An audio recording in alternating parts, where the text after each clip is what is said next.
101वां प्रश्न है, महात्मा बुद्ध ने अपना पहला उपदेश किस राज्य में दिया था? बिहार, राजस्थान, मध्य प्रदेश, उपरोक्त में से कोई नहीं। महात्मा बुद्ध को ज्ञान की प्राप्ति बोधगया में हुई थी और ज्ञान की प्राप्ति के उपरांत महात्मा बुद्ध जो हैं सारनाथ में आए हैं और सारनाथ में इन्होंने पहली बार 5 ब्राह्मण शिष्यों को अपना पहला उपदेश दिया है। इस घटना को धर्मचक्र प्रवर्तन कहा जाता है। वर्तमान में सारनाथ जो है यूपी के वाराणसी जिले में स्थित है।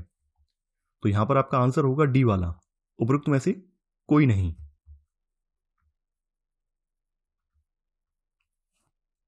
102वां प्रश्न है, अभिकथन त्रिपक्षीय संघर्ष चालुक्यों, सातवाहनों और पालों के मध्य हुआ। कारण कन्नौज शहर इस शक्ति का प्रतीक था। देखिए, त्रिपक्षीय संघर्ष जो है पूर्व के पालों, पश्चिम के प्रतिहारों और दक्कन प्रांत के राष्ट्रकूटों के मध्य हुआ है और संघर्ष का कारण था कन्नौज पर अपना अधिकार स्थापित करना। यानी ये तीनों ही शासक ये चाहते थे कि कन्नौज इनके नियंत्रण में आ जाए।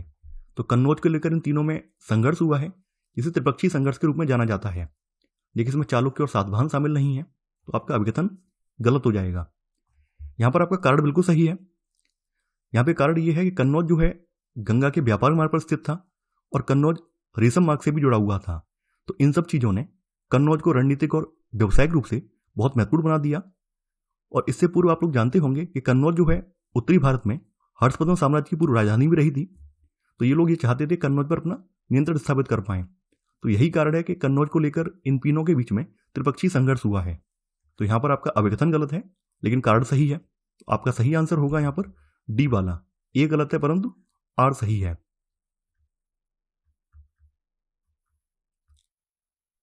103वां प्रश्न है, उत्तर प्रदेश की मुख्यमंत्री नगर निर्माण योजना किस तिथि को शुरू की गई थी? 20 मई 2022, 20 जुलाई 2022, 27 मई 2022, 27 जुलाई 2022। 27 जुलाई 2022 को उत्तर प्रदेश के मुख्यमंत्री द्वारा नए नगरीय निकायों के लिए मुख्यमंत्री नगर निर्माण योजना स्टार्ट की गई। तो यहां पर आपका सही आंसर है डी वाला। 104वां प्रश्न है, मिशन कुशलकर्मी के संदर्भ में निम्नलिखित में से कौन सा या कौन से कथन सही हैं? यह कार्यक्रम उत्तर प्रदेश सरकार द्वारा शुरू किया गया है। योजना के तहत कोविड-19 के दौरान अपने माता पिता को खोने वाले बच्चों को निःशुल्क शिक्षा प्रदान की जाएगी। आपको यहां पर कूट की सहायता से सही उत्तर का चयन करना है। मिशन कुशलकर्मी दिल्ली सरकार के द्वारा शुरू की गई योजना है, ना कि यूपी सरकार द्वारा। यानी इसकी स्टार्टिंग दिल्ली गवर्नमेंट ने की है। तो यहां पर आपका पहला वाला कथन गलत हो जाएगा। इस योजना का उद्देश्य निर्माण कार्यों में काम करने वाले श्रमिकों के कौशल का उन्नयन करना है। तो ये योजना जो है कोविड-19 के दौरान जिन बच्चों ने अपने माता पिता खोए हैं उनके लिए नहीं है। तो यहां पर आपका सेकंड वाला कथन भी गलत हो जाएगा। यहां पर आपका एक और दो दोनों ही गलत हैं। तो आपका सही आंसर होगा डी वाला, ना तो एक सही है और ना ही दूसरा।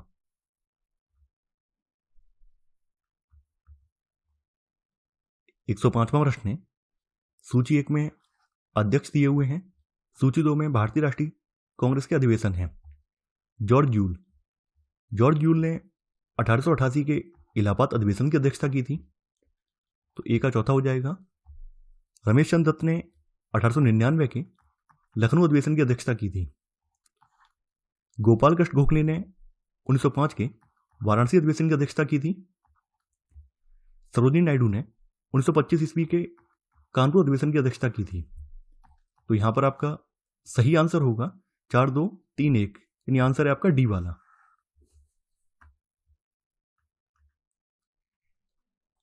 106वां प्रश्न है, अभिकथन परिवर्ती मुगल काल में हसन अली और हुसैन अली सैयद बंधुओं को राजा बनाने वालों के रूप में जाना जाता था। कारण मुगल साम्राज्य इतना विशाल एवं बोझिल हो गया था कि उसे किसी कमजोर शासक के केंद्रीय अधिकार में दक्षतापूर्वक प्रशासित नहीं किया जा सकता था। आपको यहां पर कूट की सहायता से सही उत्तर का चयन करना है।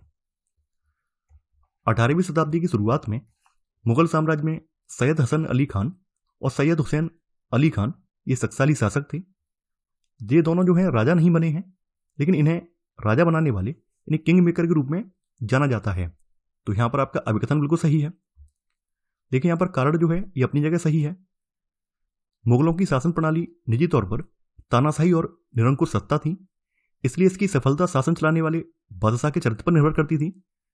मुगल साम्राज्य में जो बाद के बादशाह हुए हैं वो काफ़ी ज़्यादा अयोग्य और असमर्थ हुए हैं। यही कारण है कि मुगल साम्राज्य जो है अपने अंतिम काल में इसका पतन होता चला गया है। तो यहाँ पर आपका अभिकथन अपनी जगह सही है और कारण जो है वो अपनी जगह सही है। तो आपका सही आंसर होगा सी वाला, यानी ए और आर दोनों सही हैं, लेकिन आर ए की सही व्याख्या नहीं है। 107वां प्रश्न है, हाल ही में उत्तर प्रदेश के एमएसएमई और निर्यात संवर्धन विभाग ने निम्नलिखित में से किस प्लेटफॉर्म के साथ एक समझौता ज्ञापन पर हस्ताक्षर किए हैं? Koo, Jio Mart digital, Amazon, India Big Bazaar. 27 जुलाई 2022 को यूपी सरकार के सूक्ष्म लघु एवं मध्यम उद्यम और निर्यात प्रोत्साहन विभाग ने माइक्रो ब्लॉगिंग ऐप कू के साथ समझौता ज्ञापन पर हस्ताक्षर किया है। समझौते के तहत कू अपने यूजर्स के बीच जागरूकता बढ़ाने के लिए एक जिला एक उत्पाद से जुड़ी सामग्री और उत्पादों का 10 भाषाओं में प्रचार प्रसार का मंच प्रदान करेगा। तो यहां पर आपका सही आंसर है ए वाला, यानी कू। 108वां प्रश्न है, खादी और ग्रामोद्योग आयोग के वर्तमान अध्यक्ष कौन हैं?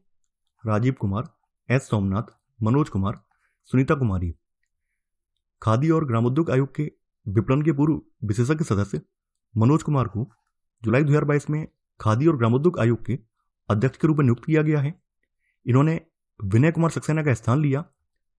खादी और ग्रामोद्योग आयोग एक वैधानिक निकाय है जिसे खादी और ग्रामोद्योग आयोग अधिनियम 1956 के तहत निगमित किया गया है। यह सूक्ष्म लघु और मध्यम उद्यम मंत्रालय के अधीन कार्य करता है। तो यहां पर आपका सही आंसर है सी वाला।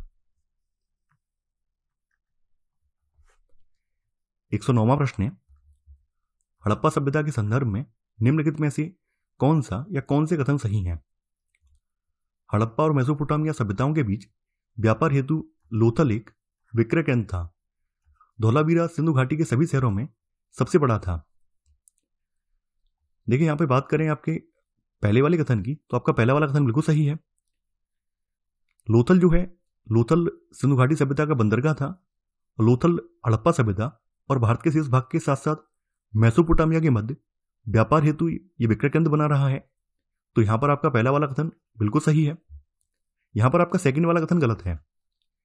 देखिए सिंधु घाटी सभ्यता के स्थलों में सबसे बड़ा शहर जो है मोहनजोदड़ो था। तो यहां पर आपका सेकंड वाला गलत हो जाएगा। तो आपका यहां पर सही आंसर है ए वाला, केवल एक।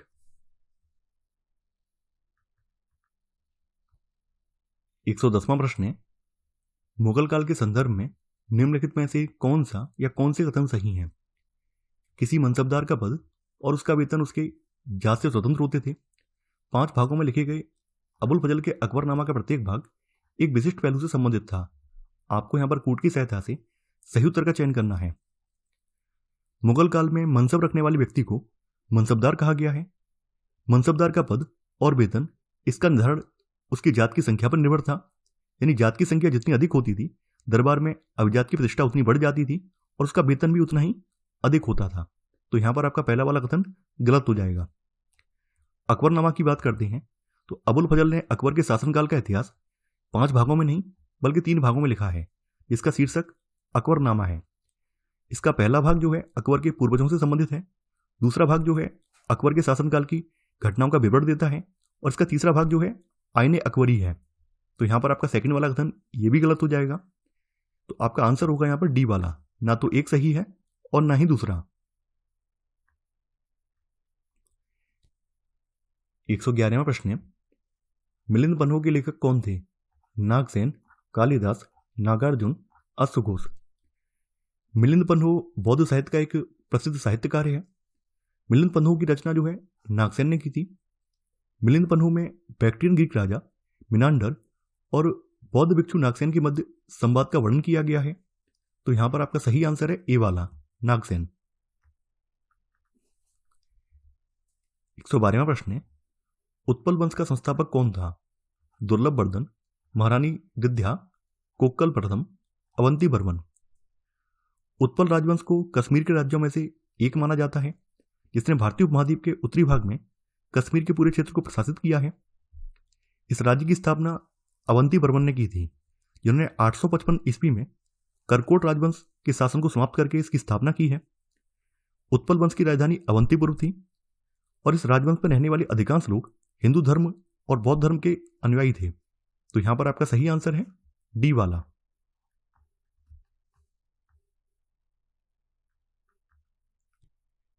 113वां प्रश्न है, उत्तर प्रदेश राज्य ग्रामीण आजीविका मिशन के बारे में निम्नलिखित कथनों पर विचार कीजिए।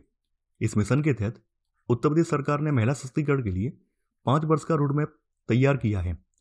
ग्रामीण क्षेत्रों की करीब 95 लाख महिलाओं को नए समूहों और रोजगार से जोड़ा जाएगा। निर्मित रोड मैप के तहत प्रदेश में 5 वर्ष के भीतर 10 लाख से अधिक नए आजीविका क्लस्टर बनेंगे। मिशन द्वारा 5 वर्ष के रोड मैप के लक्ष्य को 6 माह, 1 वर्ष, 2 वर्ष और 5 वर्ष में समूहों में बांट दिया गया है। आपको यहां पर कूट की सहायता से सही कथन का चयन करना है। हाल ही में उत्तर प्रदेश राज्य ग्रामीण आजीविका मिशन ने महिला सशक्तिकरण के लिए 5 वर्ष का रोड मैप तैयार किया है। तो यहां पर आपका पहला वाला कथन सही है। इसके तहत ग्रामीण क्षेत्रों में अगले 5 सालों में करीब 66 लाख महिलाओं को नए समूहों से जोड़ते हुए उन्हें रोजगार से जोड़ा जाएगा। तो इसमें 95 लाख को नहीं बल्कि 66 लाख महिलाओं को नए समूह और रोजगार से जोड़ा जाएगा। तो यहां पर आपका सेकंड वाला गलत हो जाएगा। निर्मित रोड मैप के तहत 5 वर्षों के अंदर राज्य में 5,50,868 नए आजीविका समूहों का गठन किया जाएगा। यानी इसमें 10 लाख आजीविका समूह का नहीं बल्कि 5,50,868 नए आजीविका क्लस्टर बनेंगे। तो यहां पर आपका थर्ड वाला कथन गलत हो जाएगा। यहां पर आपका चौथा वाला सही है। मिशन द्वारा इस रोड मैप के लक्ष्य को 6 माह, 1 वर्ष, 2 वर्ष और 5 वर्ष के समूहों में बांट दिया गया है। तो यहां पर आपका केवल 1 और 4 सही है। तो सही आंसर है आपका सी वाला, यानी 1 तथा 4। 114वां प्रश्न है, सूची 1 में तिथि दी गई है और सूची 2 में दिवस है। 28 फरवरी 28 फरवरी को राष्ट्रीय विज्ञान दिवस के रूप में मनाया जाता है। 27 सितंबर को विश्व पर्यटन दिवस के रूप में मनाया जाता है। 8 मार्च को अंतर्राष्ट्रीय महिला दिवस के रूप में मनाया जाता है और 7 जुलाई को वैश्विक क्षमा दिवस के रूप में मनाया जाता है। तो यहां पर आपका सही आंसर होगा ए का दूसरा, बी का चौथा, सी का तीसरा और डी का पहला, यानी आंसर है आपका ए वाला। 115वां प्रश्न है, निम्नलिखित किसान आंदोलनों पर विचार कीजिए और उनको कालक्रमानुसार व्यवस्थित कीजिए। ए का आंदोलन अखिल भारतीय किसान सभा, उत्तर प्रदेश किसान सभा, अवध किसान सभा। ए का आंदोलन की स्टार्टिंग 1921 ईस्वी में मदारी पासी ने की थी। अखिल भारतीय किसान सभा की स्थापना 1936 ईस्वी में स्वामी सहजानंद, एनजी रंगा, इंदुलाल याग्निक ने की थी। उत्तर प्रदेश किसान सभा की स्थापना 1918 ईस्वी में गौरीशंकर मिश्र, इंद्र नारायण द्विवेदी, मदन मोहन मालवीय ने की थी। अवध किसान सभा की स्थापना 1920 ईस्वी में बाबा रामचंद्र ने की थी। तो यहां पर आपका सही आंसर होगा, यानी 3, 4 और फिर आपका आएगा 1 और 2। तो 3, 4, 1, 2। तो आंसर है आपका ए वाला। 116वां प्रश्न है, आधुनिक भारतीय इतिहास के संदर्भ में निम्नलिखित में से कौन सा या कौन से कथन सही है? महात्मा गांधी ने ग्रामीण अर्थव्यवस्था पर औद्योगिकरण का समर्थन किया। जवाहरलाल नेहरू आधुनिक राज्य की शक्ति में विश्वास नहीं करते थे। आपको यहां पर कूट की सहायता से सही उत्तर का चयन करना है। देखिए, नेहरू का मानना था कि औद्योगिकरण ही भारत की बढ़ती और व्यापक गरीबी का एकमात्र समाधान है, जबकि गांधी जी ने ग्रामीण अर्थव्यवस्था को पुनर्जीवित करने का आह्वान किया। तो यहां पर आपका पहला वाला कथन गलत है। ये महात्मा गांधी जी औद्योगिकरण के समर्थक नहीं थे, बल्कि ये ग्रामीण अर्थव्यवस्था का समर्थन करते थे। वहीं जवाहरलाल नेहरू आधुनिक राज्य की शक्ति में विश्वास करते थे। तो यहां पर आपका सेकंड वाला कथन भी गलत है और पहला वाला भी गलत है। तो आंसर होगा आपका डी वाला, ना तो एक सही है और ना ही दूसरा। 117वां प्रश्न है, एक भारत श्रेष्ठ भारत और संस्कृति आदान प्रदान योजना के तहत उत्तर प्रदेश के संस्कृति विभाग ने किसके साथ एक समझौते पर हस्ताक्षर किए? इंदिरा गांधी राष्ट्रीय कला केंद्र, ललित कला अकादमी, संगीत नाटक अकादमी या उपरोक्त में से कोई नहीं।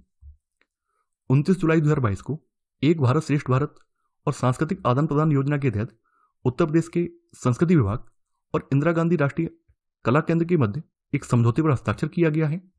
तो यहां पर आपका सही आंसर है ए वाला। 118वां प्रश्न है, अंतर्राष्ट्रीय प्लास्टिक दिवस किस तिथि को मनाया जाता है? 3 जून, 3 जुलाई, 17 अगस्त, 19 नवंबर। अंतर्राष्ट्रीय प्लास्टिक बैग मुक्ति दिवस हर वर्ष जुलाई महीने की 3 तारीख को मनाया जाता है। देखिए, यह एक वैश्विक पहल है जिसका उद्देश्य प्लास्टिक की थैलियों के उपयोग को समाप्त करना है। तो यहां पर आपका सही आंसर है बी वाला। 119वां प्रश्न है, बौद्ध पर्यटन से संबंधित निम्नलिखित स्थलों को कालक्रमानुसार व्यवस्थित कीजिए। राजगृह, पाटलिपुत्र, वैशाली, कश्मीर। देखिए, प्रथम बौद्ध संगीति जो है 483 ईसा पूर्व में सप्तपर्णी गुफा राजगृह में हुई है और इस प्रथम बौद्ध संगीति की अध्यक्षता महाकश्यप ने की थी। उस समय शासक अजातशत्रु था। दूसरी बौद्ध संगीति जो है 383 ईसा पूर्व में वैशाली में हुई थी। इसकी अध्यक्षता शापकमीर ने की थी और उस समय शासक जो है कालाशोक था। तीसरी बौद्ध संगीति जो है पाटलिपुत्र में 250 ईसा पूर्व हुई है। इसकी अध्यक्षता जो है मोगलीपुत्र तिस्से ने की और उस समय शासक अशोक था। चौथी बौद्ध संगीति जो है कश्मीर में 98 ईस्वी में हुई है। उस समय इसका अध्यक्ष वसुमित्र था और उस समय शासन कनिष्क वंश का था। तो यहां पर आपका सही क्रम होगा राजगृह, वैशाली, पाटलिपुत्र और कश्मीर, यानी 1, 3, 2, 4। तो आंसर है आपका बी वाला।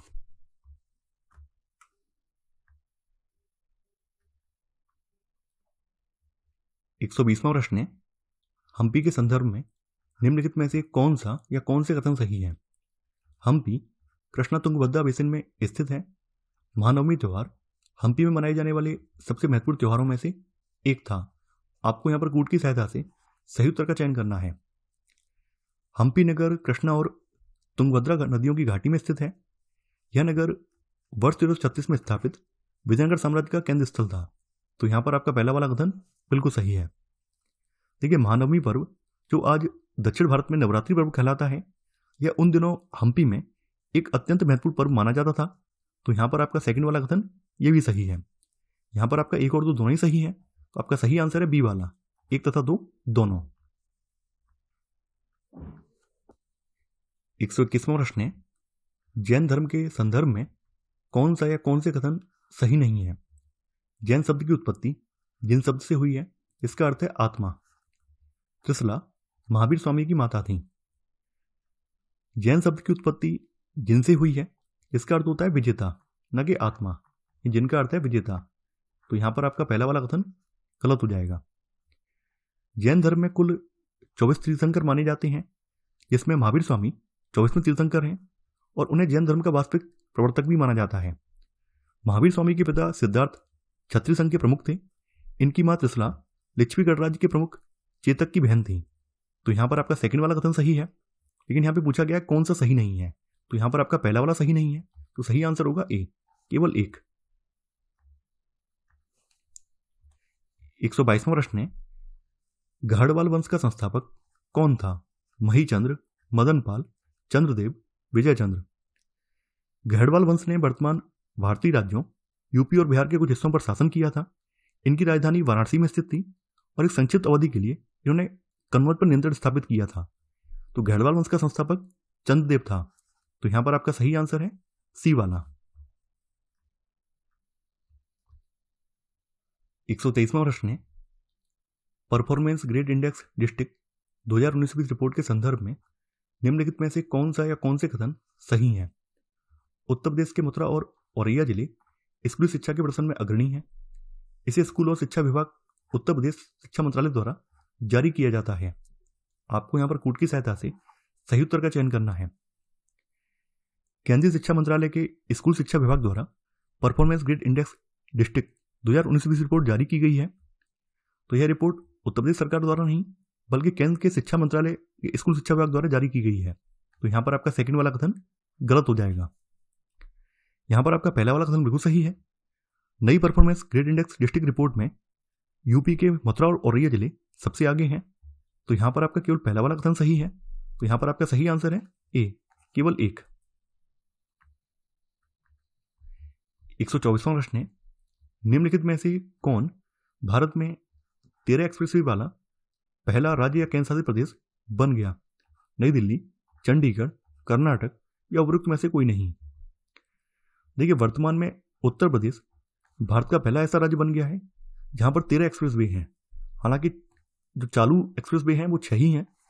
अभी यहाँ पर यूपी में 7 एक्सप्रेसवे जो है निर्माणाधीन है, तो कुल मिलाकर यूपी में 13 एक्सप्रेसवे हो जाएंगे। तो यहां पर आपका सही आंसर होगा डी वाला, उपरोक्त में से कोई नहीं।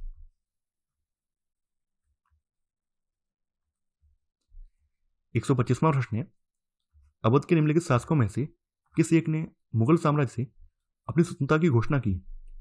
सफदरजंग, सआदत खान, शुजा-उद-दौला, वजीर अली। देखिए, 1722 ईस्वी में अवध के नवाब सआदत खान ने मुगल साम्राज्य से अपनी स्वतंत्रता की घोषणा की और उनके वंशजों ने 1856 तक अवध पर शासन किया। तो यहां पर आपका सही आंसर है बी वाला। 126वां प्रश्न है, निम्नलिखित संधियों पर विचार कीजिए और उनको कालक्रमानुसार व्यवस्थित कीजिए। इलाहाबाद की संधि, श्रीरंगपट्टनम की संधि, मैंगलोर की संधि, अमृतसर की संधि। आपको यहां पर कूट की सहायता से सही उत्तर का चयन करना है। देखिए, इलाहाबाद की संधि जो है ये 1765 ईस्वी में हुई है। श्रीरंगपट्टनम की संधि जो है 1792 ईस्वी में हुई है। मैंगलोर की संधि जो है 1784 ईस्वी में हुई है। और अमृतसर की संधि जो है जून 1838 ईस्वी में हुई है। तो यहां पर आपका सही क्रम होगा इलाहाबाद की संधि, उसके बाद फिर आएगा आपका मैंगलोर की संधि, रंगपट्टनम की संधि और अमृतसर की संधि, यानी 1, 3, 2, 4। तो आंसर है आपका बी वाला।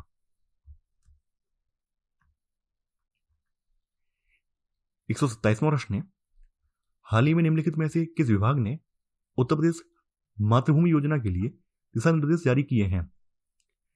स्कूल शिक्षा विभाग, पंचायती राज विभाग, चिकित्सा, स्वास्थ्य और परिवार कल्याण, उपरोक्त में से कोई नहीं। हाल ही में पंचायती राज विभाग ने उत्तर प्रदेश मातृभूमि योजना हेतु दिशा निर्देश जारी किए हैं। मातृभूमि योजना नागरिकों को ग्राम पंचायत स्तर पर विकास कार्यों में सीधे भागीदार बनाएगी। तो यहां पर आपका सही आंसर है बी वाला। 128वां प्रश्न है, नारी को नमन योजना शुरू की गई थी हिमाचल प्रदेश द्वारा, असम द्वारा, ओडिशा द्वारा, उत्तर प्रदेश द्वारा। जुलाई 2022 में नारी को नमन योजना हिमाचल प्रदेश के मुख्यमंत्री जयराम ठाकुर द्वारा लॉन्च की गई थी। मुख्यमंत्री ने इस योजना के तहत राज्य की सीमा के भीतर महिला यात्रियों को हिमाचल पथ परिवहन निगम की बसों के में किराए में 50% छूट देने की घोषणा की है। तो यहां पर आपका सही आंसर है ए वाला। 129वां प्रश्न है, महाशिलाकंटक और रथमूसल नवीन सैन्य हथियारों का इस्तेमाल किया गया चंद्रगुप्त द्वितीय द्वारा, अजातशत्रु द्वारा, रुद्रदामन प्रथम द्वारा या उपरोक्त में से कोई नहीं। देखिए, अजातशत्रु जो कि हर्यक वंश का शासक है, अजातशत्रु जो है बिंबिसार का पुत्र था और ऐसा माना जाता है कि उसने अपने पिता की हत्या करके मगध की गद्दी हासिल की थी। अजातशत्रु जो है इसने 492 ईसापुर से लेकर 460 ईसापुर तक शासन किया है। अजातशत्रु ने 2 नवीन सैन्य हथियारों का इस्तेमाल किया। एक तो महाशिलाकंटक है। महाशिलाकंटक जो है ये पत्थरों वाला गुलेल है। आपने बाहुबली मूवी देखी होगी, उसमें ये महाशिलाकंटक दिखाया गया है। और रथमूसल है, जो बाहुबली मूवी में जो भल्लाल देव का जो आपने रथ देखा था, वही रथमूसल है। यानी कि रथमूसल का प्रयोग सामूहिक हत्या के लिए किया जाता था। तो ये दोनों हथियार जो थे आज से 2500 साल पहले अजातशत्रु द्वारा इस्तेमाल किए गए थे। तो यहां पर आपका सही आंसर है बी वाला, अजातशत्रु। 130वां प्रश्न है, मुगल दरबार के संदर्भ में निम्नलिखित में से कौन सा या कौन से कथन सही हैं? ये आपको बताना है। कॉर्निश औपचारिक अभिवादन का एक ऐसा तरीका था जिसमें दरबारी अपने बाएं हाथ की हथेली को छाती के विपरीत रखकर सिर झुकाते थे। तस्लीम का तात्पर्य समर्पण से था। आपको यहां पर कूट की सहायता से सही उत्तर का चयन करना है। देखिए, कॉर्निश औपचारिक अभिवादन का ऐसा तरीका था जिसमें दरबारी अपने बाएं हाथ की नहीं बल्कि अपने दाएं हाथ की तलहटी को लाट पर रखकर आगे की ओर सर झुकाते थे। यानी कहने का मतलब यह है, अपना सीधा हाथ अपने माथे पर रखकर सर झुकाने की जो अभिवादन की पद्धति है इसको कॉर्निश पद्धति बोलते हैं। तो यहां पर आपका पहला वाला कथन गलत हो जाएगा। अभिवादन का दूसरा तरीका जो था चार तस्लीम था। इसमें दाएं हाथ को जमीन पर रखने से ये शुरू होता है और धीरे धीरे तलहटी ऊपर की ओर आती है। इसके बाद धीरे धीरे हाथ उठाते हुए व्यक्ति खड़ा होता है और फिर तलहटी को सिर के ऊपर रखता है। तो ऐसी तस्लीम जो है 4 बार की जाती थी। तस्लीम का शाब्दिक अर्थ है आत्मनिवेदन। तो यहां पर आपका सेकंड वाला कथन सही है, लेकिन पहला वाला गलत है। तो आंसर है आपका सी वाला, केवल 2।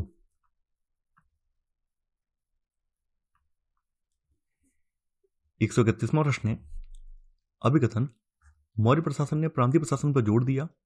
कारण ऐसा प्रतीत होता है कि मौर्य प्रशासन में उज्जैनी, सुवर्णगिरी, तौसली और तक्षशिला जैसे कम से कम 4 प्रांत थे। आपको यहां पर कूट की सहायता से सही उत्तर का चयन करना है। मौर्य प्रशासन का सबसे उल्लेखनीय पहलू इसका प्रांतीय प्रशासन है। अशोक के शिलालेखों से पता चलता है कि मौर्य साम्राज्य गवर्नरों के अधीन प्रांतों में विभाजित था। मौर्यों के द्वारा इन प्रांतों के गवर्नरों के रूप में शाही राजकुमारों या शाही परिवार के सदस्यों की नियुक्ति की जाती थी। तो यहां पर आपका अभिकथन बिल्कुल सही है। देखिए, ऐसा लगता है कि कम से कम उस समय 4 प्रांत थे। सुवर्णगिरी जो है अपने केंद्र के साथ दक्षिणी प्रांत था, तक्षशिला जो है अपने मुख्यालय के साथ एक उत्तरी प्रांत था, और उज्जैन जो है ये पश्चिम में था, और तौसली जो है अपने केंद्र के साथ पूर्व में स्थित था। तो यहां पर आपका कारण भी सही है और अभिकथन भी सही है, और अभिकथन जो है ये कारण की सही व्याख्या भी कर रहा है। तो यहां पर आपका सही आंसर है आपका ए वाला।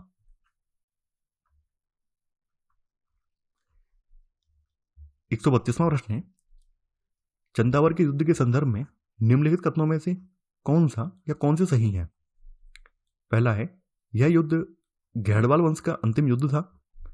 यह 1194 में मोहम्मद गौरी और जयचंद के बीच लड़ा गया था। देखिए, मोहम्मद गौरी और जयचंद के मध्य वर्ष 1194 में चंदावर का युद्ध लड़ा गया। तो यहां पर आपका सेकंड वाला कथन बिल्कुल सही है। मोहम्मद गौरी ने इस युद्ध में जयचंद को पराजित किया और उसे मार डाला। यहां पर आपका पहला वाला कथन ये बिल्कुल सही है। देखिए, इस युद्ध की जीत से उत्तरी भारत के अधिकांश हिस्से जो हैं मोहम्मद गौरी के नियंत्रण में आ गए हैं और इसने घेड़वाल वंश के अंत को चिन्हित कर दिया है। तो यहां पर आपका पहला वाला कथन भी सही है। तराइन और चंदावर के युद्धों ने उत्तरी भारत में तुर्की शासन की नींव रखी है, और इस आक्रमण के बाद में कुतुबुद्दीन ऐबक को मोहम्मद गौरी की भारतीय संपत्ति का गवर्नर बनाया गया था। तो यहां पर आपका 1 और 2 दोनों ही सही है। तो सही आंसर है आपका बी वाला, 1 तथा 2 दोनों।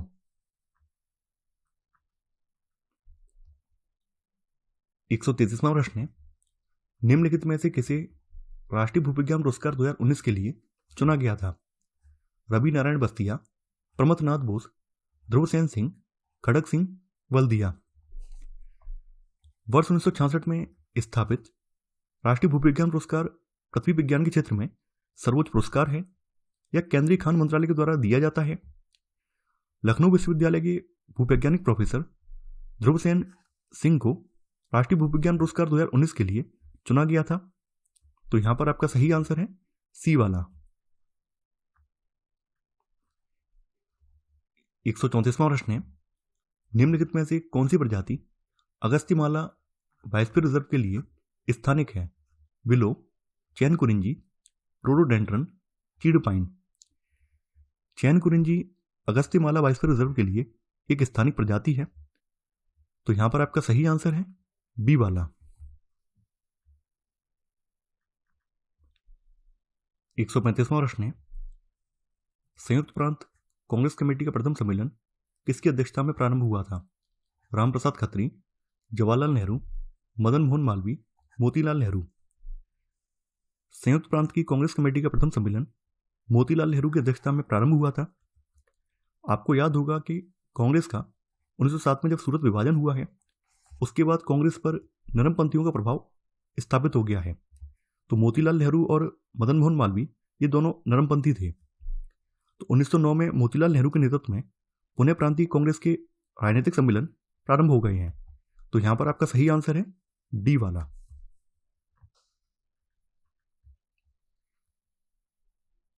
136वां प्रश्न है, इंडियन नेशनल आर्मी के संदर्भ में निम्नलिखित में से कौन सा या कौन से कथन सही हैं?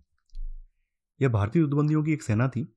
आईएनए की स्थापना मूल रूप से मोहन सिंह द्वारा की गई थी। आपको यहाँ पर कोड की सहायता से सही उत्तर का चयन करना है। भारतीय युद्धबंदियों से एक सेना बनाने का विचार मूल रूप से भारतीय सैन्य अधिकारी मोहन सिंह का था।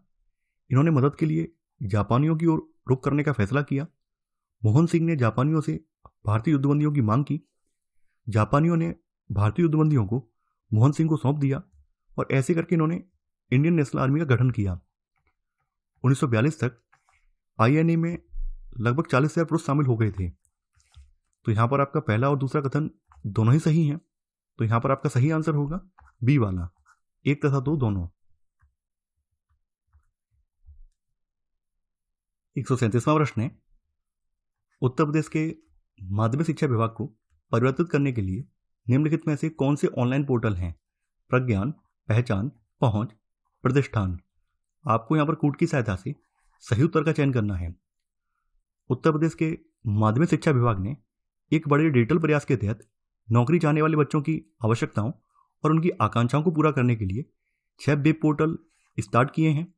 इन 6 वेब पोर्टल में प्रज्ञान शामिल है, पहचान शामिल है, पहुंच शामिल है, प्रतिष्ठान नहीं है इसमें। चौथा जो है वो पंख है। 5वां इसमें प्रवीण है और 6वां जो है इसमें परख है। तो प्रज्ञान पोर्टल जो है ये छात्रों और आम जनता तक पहुंचने के लिए है।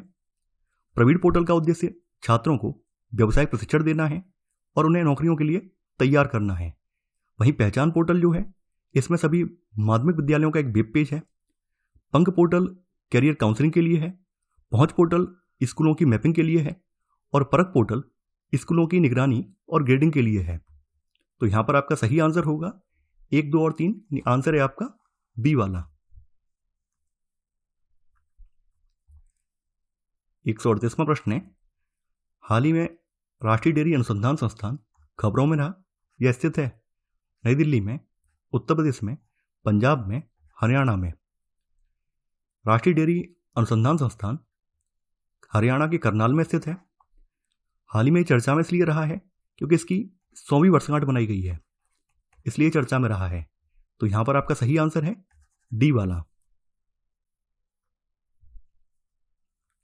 139वां प्रश्न है, तैमूर ने भारत पर आक्रमण किया। अकबर के शासनकाल में, शेरशाह सूरी के शासनकाल में, बलबन के शासनकाल में, नसीरुद्दीन महमूद के शासनकाल में। तैमूर लंका भारत पर आक्रमण 1398 ईस्वी में हुआ है और उस समय नसीरुद्दीन महमूद का शासन था। नसीरुद्दीन महमूद ने जो है 1394 से लेकर 1412 ईस्वी तक शासन किया है। तो यहां पर आपका सही आंसर है डी वाला।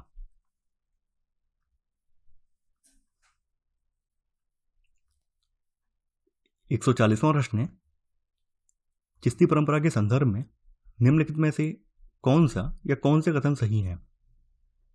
सूफी संतों की तीर्थ यात्रा जिसे जियारत कहा जाता है समूचे इस्लामी जगत में प्रचलित है। चिश्ती नगद और वस्तु के रूप में दान स्वीकार करते थे। आपको यहां पर कूट की सहायता से सही उत्तर का चयन करना है। सूफी संतों की दरगाह पर की गई जियारत संपूर्ण इस्लामी जगत में प्रचलित है। इस अवसर पर संत के आध्यात्मिक आशीर्वाद यानी बरकत की कामना की जाती है। तो यहां पर आपका पहला वाला कथन बिल्कुल सही है। देखिए, चिश्तियों की बात करें तो चिश्ती जो है किसी से आगे से नहीं मांगते थे। कोई अपनी स्वेच्छा से देना चाहे तो इन्हें दे सकता था। तो चिश्ती लोग जो है नगद और वस्तु के रूप में दान स्वीकार करते थे। हालांकि ये किसी प्रकार की धनराशि अपने भविष्य के लिए बचा के नहीं रखते थे। ये पूरी की पूरी धनराशि जो है खानकाहों में होने वाले जो आयोजन है उन पर खर्च कर देते थे। तो यहाँ पर आपका सेकंड वाला कथन भी सही है। यहाँ पर आपका 1 और 2 दोनों ही सही हैं। आपका सही आंसर होगा बी वाला, 1 तथा 2 दोनों। 141वां प्रश्न है, मौर्य साम्राज्य के संदर्भ में निम्नलिखित में से कौन सा या कौन से कथन सही हैं? अशोक के प्रशासन में प्रतिवेदकों ने राजा को जनमत की राय से अवगत कराया। कौटिल्य ने राजा द्वारा स्थानीय नामक मुख्यालय स्थापित करने की अनुशंसा की। आपको यहां पर कूट की सहायता से सही उत्तर का चयन करना है। अशोक के शिलालेखों में प्रतिवेदक और पुलिसनी का उल्लेख है। इसके शिलालेखों में जो है प्रतिवेदक और पुलिसनी इन 2 शब्दों का उल्लेख है। प्रतिवेदक और पुलिसनी जो हैं ये राजा को जनता की राय से अवगत कराने के लिए जिम्मेदार थे। तो यहाँ पर आपका पहला वाला कथन बिल्कुल सही है। यहाँ पर आपका सेकंड वाला कथन ये भी सही है। कौटिल्य ने सिफारिश की है कि राजा को 800 गांव की एक इकाई में एक द्रोणमुख, 200 गांव की एक इकाई में एक कार्वटिका और 800 गांव की एक इकाई को प्रशासित करने के लिए स्थानीय के रूप में जाना जाने वाला मुख्यालय स्थापित करना चाहिए। इसकी इसने अनुशंसा की है। तो यहाँ पर आपका सेकंड वाला कथन ये भी सही है। यहाँ पर आपका 1 और 2 दोनों ही कथन सही हैं। तो सही आंसर है आपका बी वाला, 1 तथा 2 दोनों। 142वां प्रश्न है, अकबर की निम्नलिखित विजयों को कालक्रमानुसार व्यवस्थित कीजिए। चित्तौड़, कांधार, मालवा, हल्दी घाटी। चित्तौड़ की बात करें तो देखिए चित्तौड़ में अकबर ने 1568 ईस्वी में राणा उदय सिंह पर विजय प्राप्त की है। कंधार की बात करें तो कंधार में अकबर ने 1595 ईस्वी में मुजफ्फर हुसैन मिर्जा पर विजय प्राप्त की है। मालवा की बात करें तो मालवा का जो अभियान है 1560 से लेकर 62 के बीच में चला है और इस दौरान इसने बाज बहादुर पर विजय प्राप्त की है। हल्दी घाटी की बात करें तो हल्दी घाटी का युद्ध जो है 1576 ईस्वी में हुआ है और इस युद्ध में इसने महाराणा प्रताप पर विजय प्राप्त की है। तो यहां पर आपका सही क्रम होगा मालवा, मालवा के बाद फिर चित्तौड़गढ़ आएगा, फिर आपका हल्दी घाटी, फिर कांधार, यानी 3 1 4 2। आंसर है आपका यहां पर बी वाला।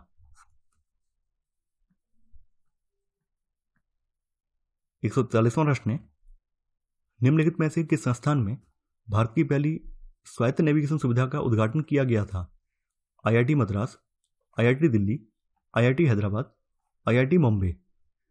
भारत की पहली स्वायत्त नेविगेशन सुविधा जिसका नाम तिहान है, तो तिहान का जो है IIT हैदराबाद परिसर में केंद्रीय विज्ञान और प्रौद्योगिकी राज्य मंत्री जितेंद्र सिंह के द्वारा उद्घाटन किया गया है। तो यहां पर आपका सही आंसर है सी वाला।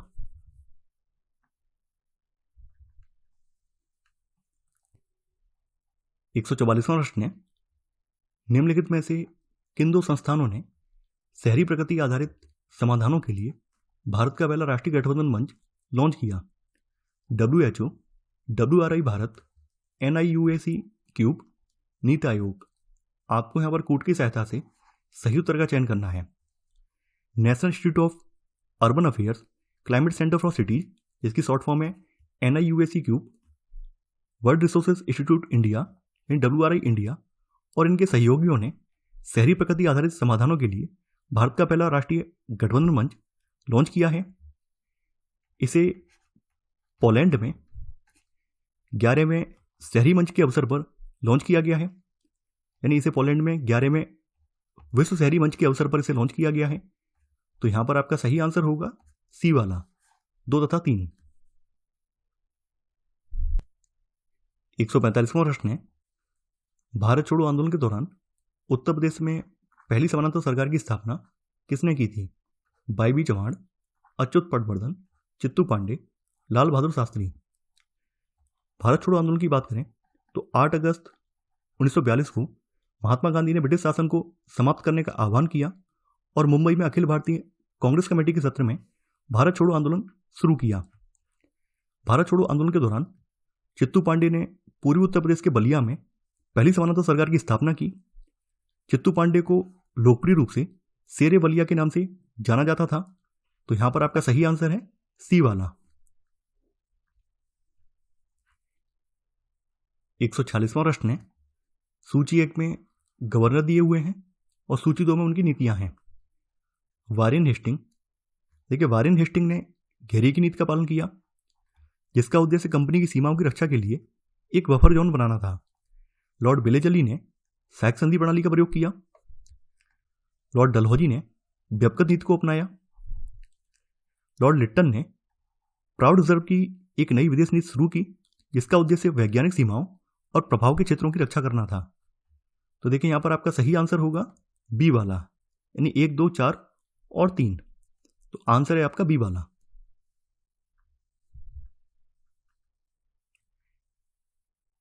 147वां प्रश्न है, राष्ट्रीय खाद्य सुरक्षा अधिनियम के लिए राज्य रैंकिंग सूचकांक के संदर्भ में निम्नलिखित में से कौन सा या कौन से कथन सही हैं? ओडिशा सामान्य श्रेणी के राज्यों में प्रथम स्थान पर है। पंजाब, हरियाणा और दिल्ली सबसे निचले 5 राज्यों में शामिल हैं। आपको यहाँ पर कूट की सहायता से सही उत्तर का चयन करना है। जुलाई 2022 में भारत सरकार के उपभोक्ता मामले, खाद्य और सार्वजनिक वितरण मंत्रालय द्वारा राष्ट्रीय खाद्य सुरक्षा अधिनियम के लिए राज्य रैंकिंग सूचकांक का पहला संस्करण जारी किया गया है।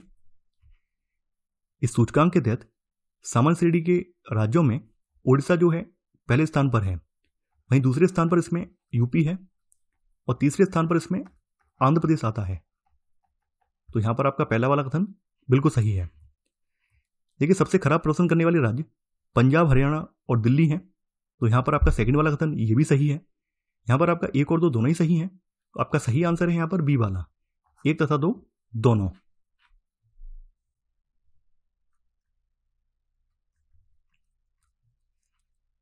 एक 148वां प्रश्न है, निम्नलिखित में से किसने स्टार्टअप स्कूल इंडिया लॉन्च किया है?